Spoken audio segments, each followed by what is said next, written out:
j'ouvre la porte de la pompe et je voyais tout était en feu. C'est ça, c'est ce tableau-là qui a pris feu. Bonjour les agris, aujourd'hui je suis à Rouperroux-le-Coquet pour parler prévention incendie sur les exploitations agricoles.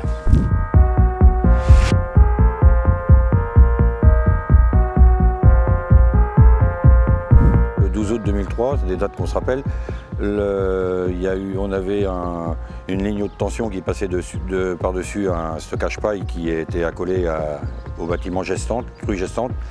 On est tous sur paille et puis donc un jour il y avait certainement un tourbillon qui a fait que ça a déclenché l'incendie et puis bon, les pompiers après ont été prévenus mais même avec une intervention rapide, étant tous sur paille, donc on a eu cette fois-ci 146 truies de mortes, quoi.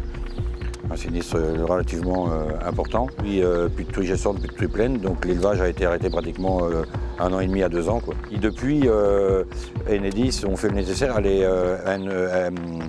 est enterrée maintenant. Donc, parce que donc, ils ont bien reconnu, il y avait des témoins, des voisins qui ont vu un flash là, et donc cette ligne-là, elle est enfouie. En 2015, on a ragrandi, redoublé l'élevage, et puis en 2019, alors que tout était récent, c'est neuf, c'est le tableau électrique qui a pris feu dans le sas, et puis donc tout était enflammé, et bon, l'intervention des pompiers, heureusement que je me trouvais là, j'ai vidé 3 ou 4 extincteurs, et puis mais sinon, à une demi-heure près, la porcherie qui est là, il n'y avait plus rien, quoi.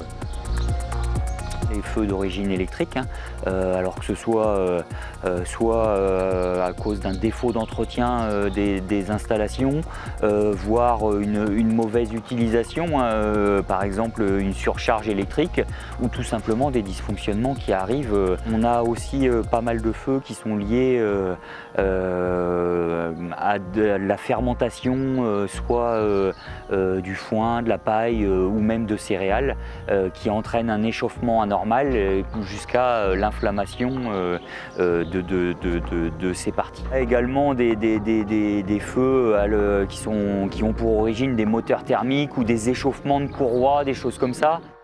D'assurer un entretien régulier, ne serait-ce qu'un dépoussiérage régulier. Ensuite, un contrôle par des organismes agréés, des bureaux de contrôle ou même un électricien compétent. Ce qui est fait un peu plus souvent dans les établissements qui reçoivent du public, mais qui mériterait également d'être fait dans les exploitations agricoles. C'est de demander un contrôle par thermographie.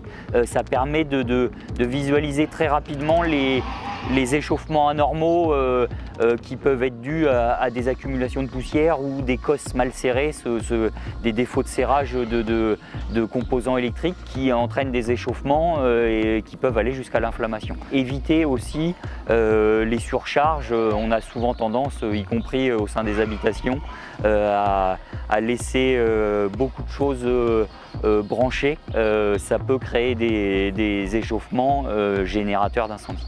Sur la partie stockage de céréales, de fourrage, bien évidemment, c'est de surveiller le taux d'humidité de tout ce qui est stocké à l'intérieur.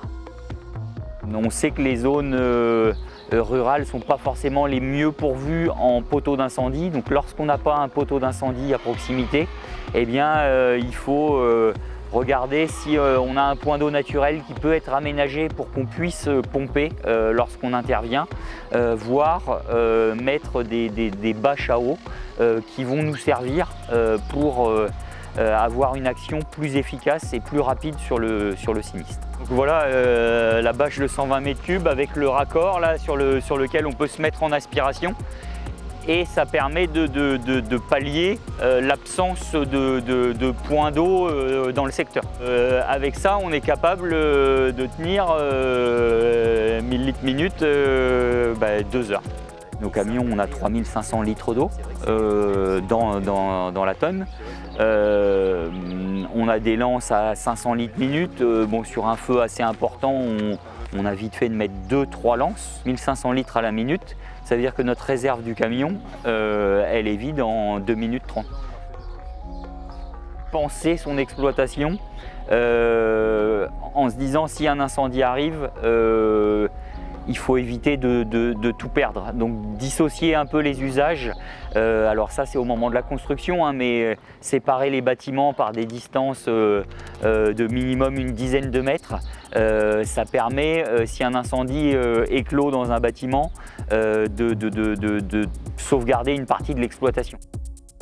En fait, on a des extincteurs à eau pulvérisée avec additifs qui peuvent avoir une action efficace sur l'ensemble des feux, y compris sur des feux électriques, dès l'instant où la tension est inférieure à 1000 volts.